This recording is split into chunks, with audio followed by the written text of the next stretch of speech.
Hello, race fans. This is Erik with Tailgating at Erik's podcast, and we are recording live in Chicago, and we are on top of a school bus and doing the show on top of a school bus. And this is amazing, man. I've never done this before. This is new for us, and this is really pretty cool.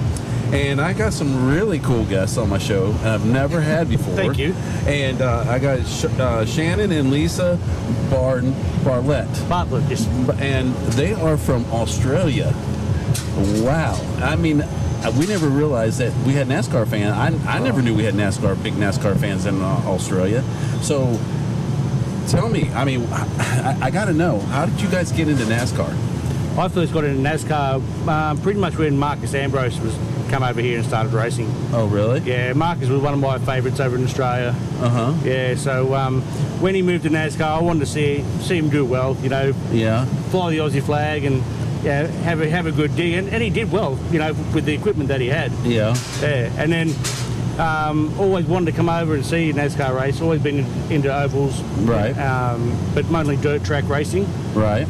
And so when we had the chance, we come over here and just enjoyed it. So this is our 9th race now. Your 9th race? Yeah, three years in a row we've come over.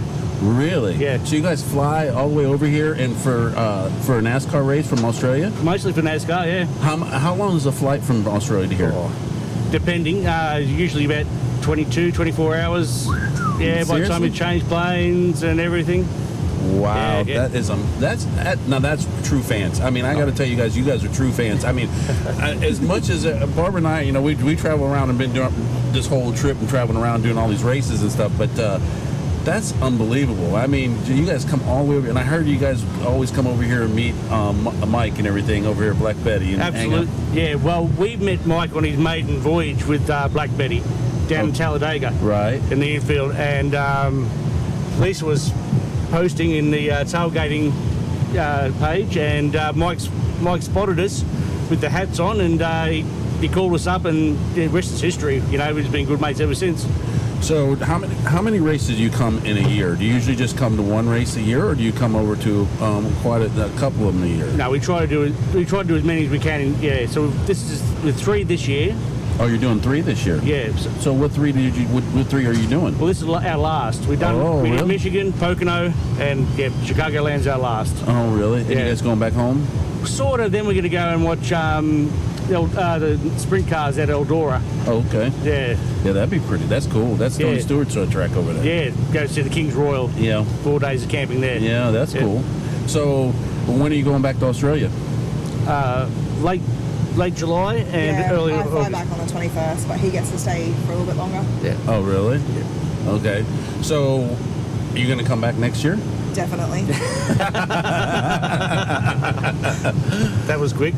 That was real quick. You can stay home if you want. I'm coming.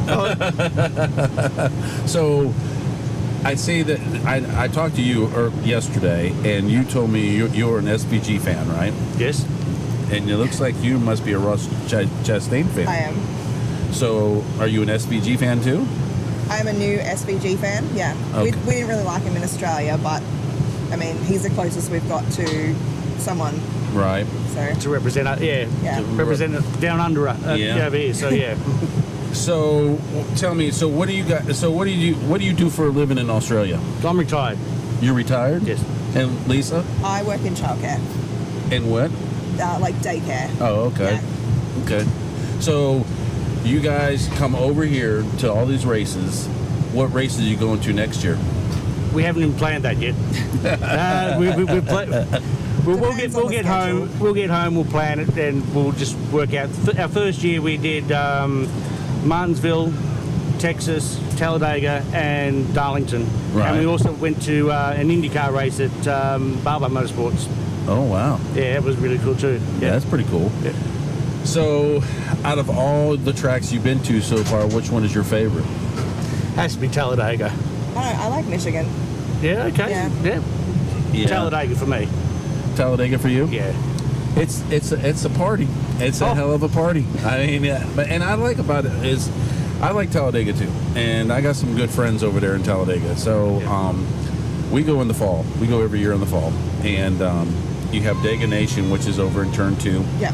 It's more of a grown-up, more kid friendly. Yeah. And it's not the craziness that goes on the boulevard. Oh, yeah. The boulevard's a crazy part. And then you have the Tip Jar Bar guys over there at Erik and Boone over there at Tip Jar Bar. They're great guys. Actually, Erik was with me in San Diego for the Coronado race. He drove from where he lives in Oklahoma. He drove from Oklahoma to San Diego and met us over there. We camped with him over there. And yeah, I mean, Talladega is a special place. Oh, absolutely. But I got to tell you though, Michigan is right up there with it. Yep. I mean, it's right up there with it. I was really shocked how much the party was over there. I wasn't expecting it to be like it was over there. And Barbara, I was surprised. My wife was like, when we first got to Michigan, the spots are smaller. They're not as big as anywhere else we go. And she was like, oh my God, look how small. We don't have no room. And she got a bad taste in her mouth. And I thought for sure she was gonna like, we ain't coming back here no more. But she ended up falling in love with all the people. She fell in love with the whole everything. So yeah, we're definitely going back next year. It's a great place. Yeah, it's more of a family sort of atmosphere for us because we know a lot of people.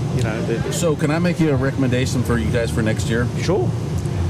You need to go to the Coca-Cola 600. It's definitely on our list. The Something I 600, really love the to do. 600 is on Memorial Day weekend. I love that racetrack. That's Barbara Menard's one of our favorite racetracks is the 600. It starts about 4 o'clock in the afternoon. Now, I'm going to tell you this right now. It's not like the party, like Michigan. It's not like it is in Talladega. It's not like that at all. But my friend, I don't know, have you seen Leprechaun? Yes. Okay. Leprechaun's a good friend of mine. And him and Jessica and Travis Massey, they're trying to bring kind of a little bit of Talladega to Charlotte, and they set up a whole bar, karaoke, and the whole 9 yards. And it was pretty cool. It was it was their first year of last year doing it, and it was this year, and it was really good. And I hope they do it again next year because it was good. But anyways, get back to the 600. The 600 is they're very patriotic. It's a lot of military stuff, a lot of big things for military and stuff there. But it starts at like at 4 o'clock and it doesn't end until like 11:30 at night. And it starts in the daytime and ends at night. And it's the longest race of the year. So that's one recommendation race I can tell you to go to. And I've been to a lot of them. I've been to a lot of races, and so that's one of our favorites. And we got the jet dryers coming on the side as they're trying to get the track all dried up and ready for the race tonight. So that'll be good. Yeah, I did the Indy 500 last year. What's that? I went to the Indy 500 last year. Did you? Yeah, so that was an amazing place, a great party. Yeah, I heard it's amazing to go do and experience. I had some friends that usually go to the Charlotte to the 600 every year and meets me there, and he didn't go last year or this year because he went to the Indianapolis 500, and he said, Eric, the traffic is unreal. Can't move. They stood in traffic forever. Yep. And he said it's great to go and experience. He got it off his bucket list, but he says you can't see nothing. He says the only thing you see is the cars go right in front of you, and that's it. And that's exactly right. Yeah. And you can't see nothing else. So yeah, he said that he won't go back. He'll be back for the 600.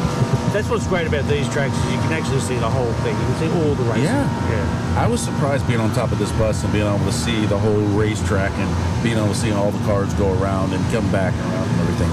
It's been pretty cool. Yeah, it's a great view up here.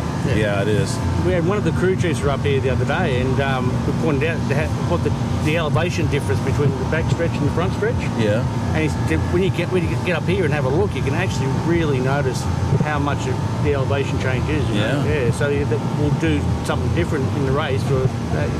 Right. So, have you ever been to Daytona? No. We wanted to go there the first year, but it was just, it just didn't work out with our schedule and everything else. Yeah. Daytona is, the 500 is something else. It really is. It's hard to get a camping spot in there. I'll be frankly with you. It's really hard. It's like, I think last year there was only like 6 spots opened up for from not people who didn't renew. 6 spots in Daytona. That's crazy. That's right.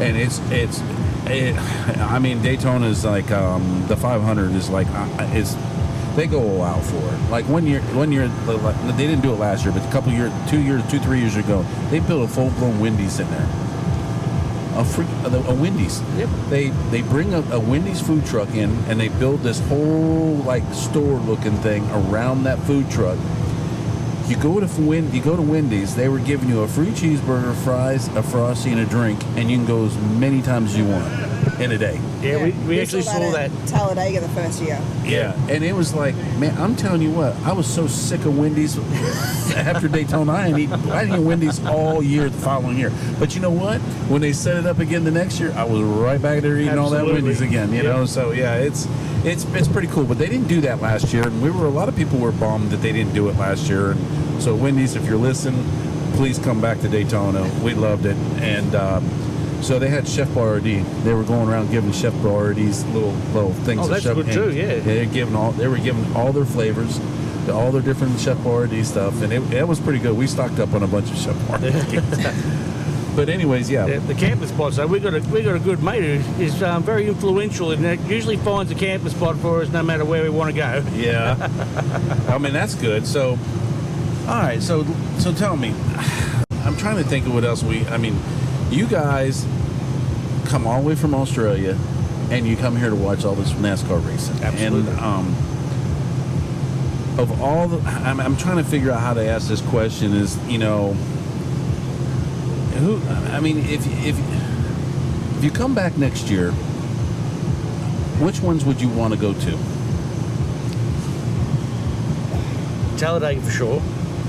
I mean, yeah, it's Michigan for me, but it's all going to depend on the schedule when it comes out. Right. We have to plan everything around that. We can't just come every race that we want to. So I kind of get that what you guys do is you guys try to find a race that you want to go to, and then you try to hit 2 or 3 of them back to back after that week, or a week in between or something, or what? Yeah. Well, we've got a motorhome as well.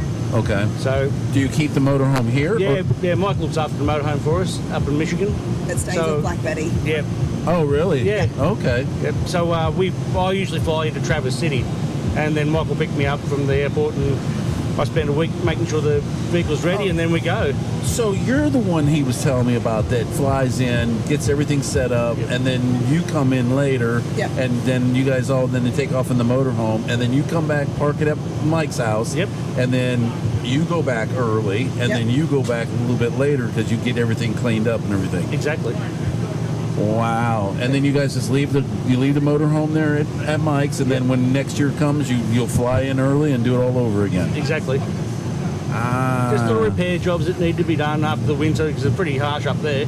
Yeah. I couldn't imagine what it'd be like, living in Michigan. It's crazy cold. So you did the spring Talladega. Yes. So you went to Talladega, and then you had a lot of weeks in between there because from Talladega you had like Charlotte was after Talladega, you had Nashville was after Talladega, then you had Michigan according to the schedule. The year we went, the schedule was a bit different. Yep. Okay. So we only had, I think, 2 weeks in between Talladega and Darlington. Right. But we did the Barber race, and then we drove around and saw some other things that weren't racing. So this year you did, let's say you did Michigan, you did here, and you did Pocono. And those are the only 3 you've done? Yes. Yeah. Okay. So you went to Michigan, and then you went to Pocono because it was the following week. Pocono was the following week. That's right, yep. And then you guys had 2 weeks because we were out west. We were in San Diego and on Sonoma. Sonoma, yeah. And now you're here. I got you. So how long do you usually stay over here when you come? Well, this time I'm staying here for 10 weeks. How many weeks? 10. 10 weeks? Yeah. Wow. I get 7. 7? Yeah. I only did 3 last year, but it just didn't seem like enough time after that huge flight. Yeah. By the time you get over the jet lag, it's time to go home. Yeah. So. That's true. And it takes you, and then you guys are going to fly back home, and then it takes another 24 hours to go back home. Oh, yeah. Yeah, it's a long flight. And when when you're flying out of Travis, you got an extra flight as well, so. Yeah. It's It can be up to 48 hours by the time we actually get home. All the layovers and everything else. Layovers and up to 4 flights to get there. That's absolutely crazy. All right, so let's take a break real quick, and we'll run a commercial real quick, and then we'll come back. No worries. What's up, race fans? It's Erik with Tailgating with Erik's podcast. You know the feeling you wake up before dawn, haul the cooler to the track, stand in line for hours, screaming your lungs out through every caution flag, green, white, checkered finish? That's not just watching racing. That is fighting for every lap, every pass, every victory.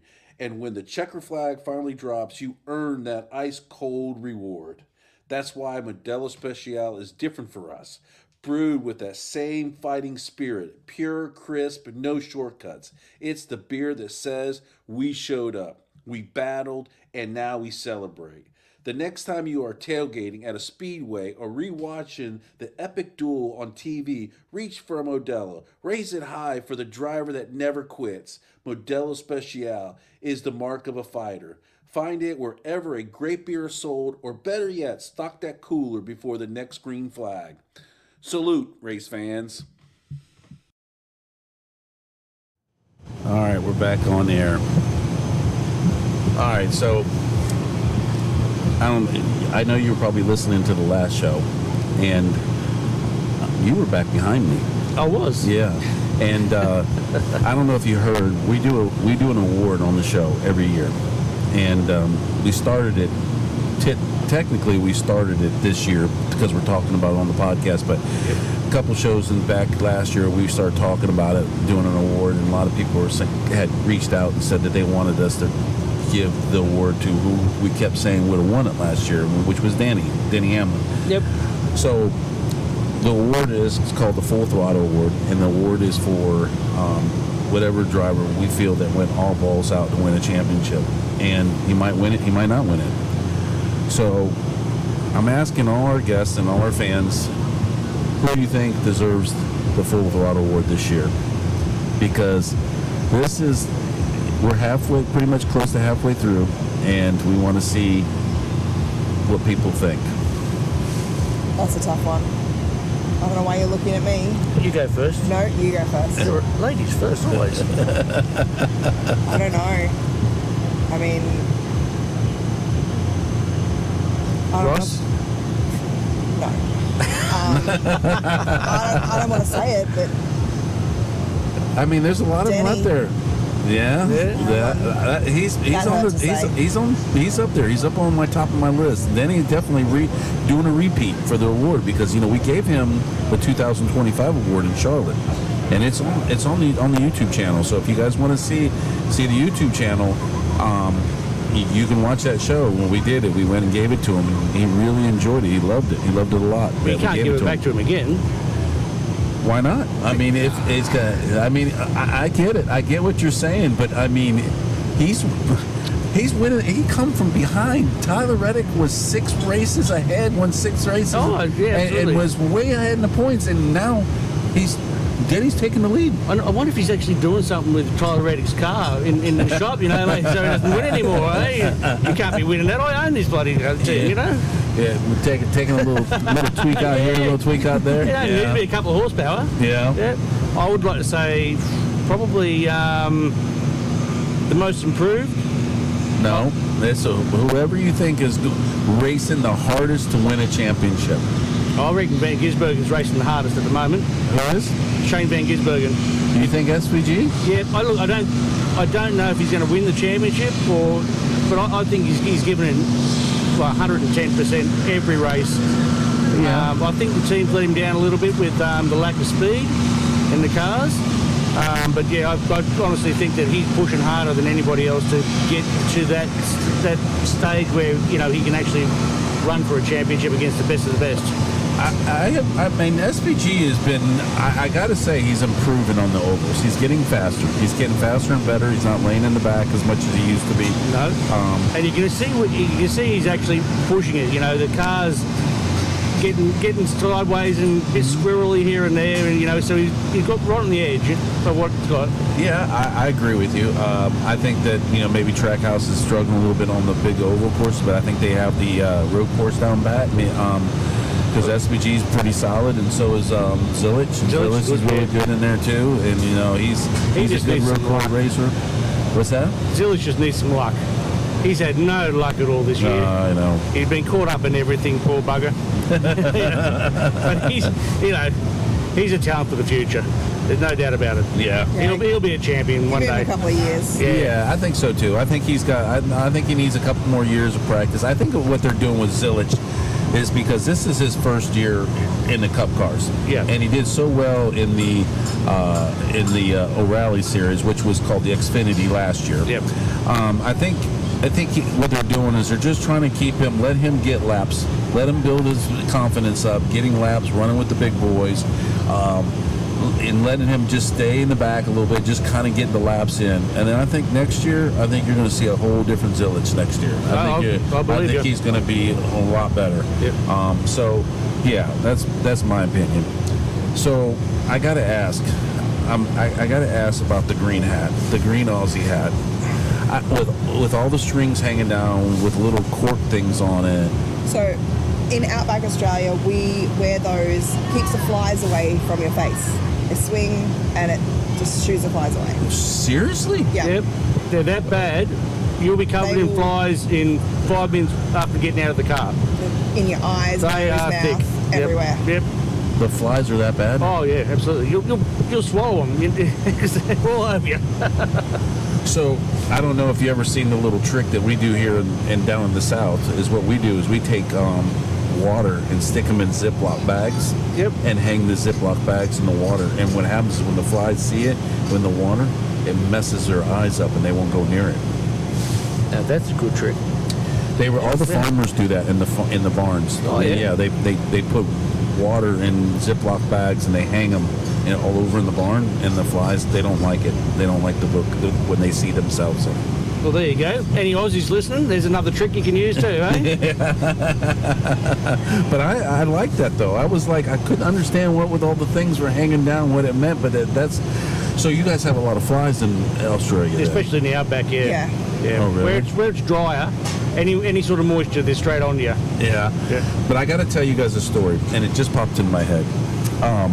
We were in Charlotte, and I have some good friends, Jason and Leah. They live in South Carolina, close to Charleston.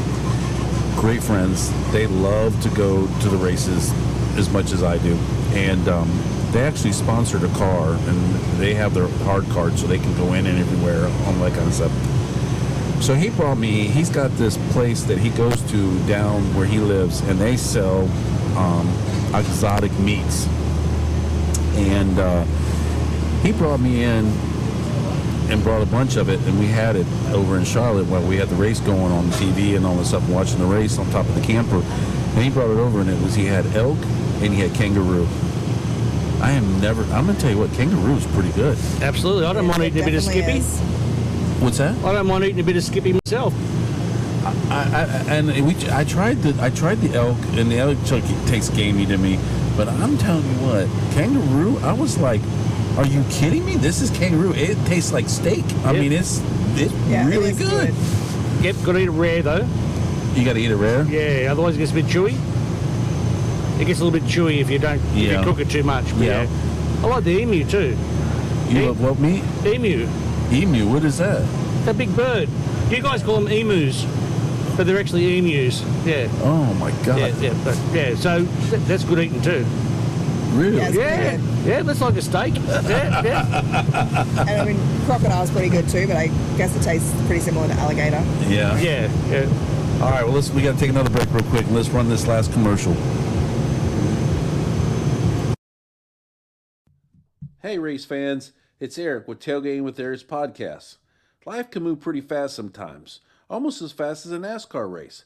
But here on North Carolina coast, we like to take things slow. Living here has a lot of perks. Good surf, beautiful scenery, fresh seafood, and plenty of tracks nearby where you can get your race fix. Coldwell Banker Seacoast Advantage has everything you need to make your move you've been craving. Whether you are upsizing, downsizing, investing, or dreaming about your next chapter, they have the guidance you need to move forward with confidence. Coldwell Banker Seacoast Advantage has top agents that can help you make your house your home. check out seacoastrealty.com. That's seacoastrealty.com. Let's make your next move your best one yet. All right, guys, we're back home. So we were talking about the kangaroo. Yeah. So what other? So you guys eat alligator over there too, right? Crocodile. Crocodile? Yep. We don't have alligators. Oh, so you guys got the big crocs. Yeah. Whoa. But they're farmed too. They're farmed? Yeah. Oh, really? Yep.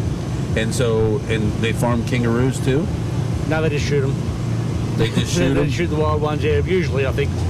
Oh, really? Yeah, they farm the emu, though.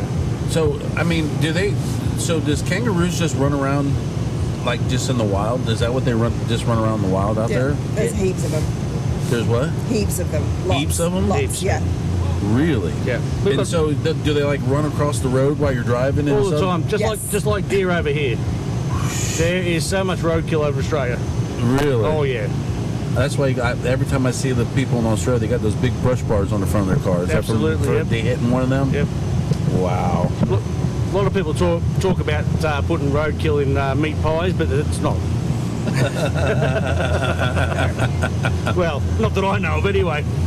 But I was shocked when he brought me that stuff, and he's like, yeah, it's unbelievable. So yeah, it was pretty good. It was really good. Oh yeah. I'll eat it again. Yep. I told him, I said, next time you meet me, you better have some of that kangaroo, because that kangaroo was good. Absolutely. Good chewing. Yeah, good chewing. So, all right, so you guys are going to be heading home here pretty soon, right? What's that? Oh yeah. Yeah, a couple of weeks. Are you guys ready to go home? Are you guys? No. You like it over here? Yeah, love it. Love it. Love it over here. It's great. Yeah. So, where exactly do you guys live in Australia? We're in Queensland. We live near Brisbane. Brisbane. In Queensland, yeah. Little place called Jimboomba. Is it on the coast? Is it more inland? It's what? pretty close to the coast. It's an hour inland from the coast. Yeah. Okay. Yeah. So, and have you guys ever been over to New Zealand or anything like that? Yeah. Yeah. How far is New Zealand from Australia? I mean, is it just a quick flight over there? 3 hours. 3 hour flight? Yeah. From Brisbane, yeah, 3 hours. What is different between New Zealand and Australia? Is there much difference? They talk funny. I'm going to have to say that you guys talk funny. We've heard that before too. Just a few times. So what is, I've seen this on videos over there too, is they have these big gigantic crabs that come up onto the beach over there in New Zealand somewhere. Big crabs. And I guess you can't kill them. I guess they're protected. Okay. I've never seen them. No. Really? Never heard of that. Are they like a king crab? It looks like a king crab, but it's not. It's huge, man. I mean, these people. I was watching a video, and they're camping on the beach, and these things come up out of the water and just like swarm the whole camp. I was like, and then they you can't kill them. You can't eat them. You can't do anything. They're protected. There you go. No, well, the other thing about New Zealand, the other thing about New Zealand too is they have no bugs.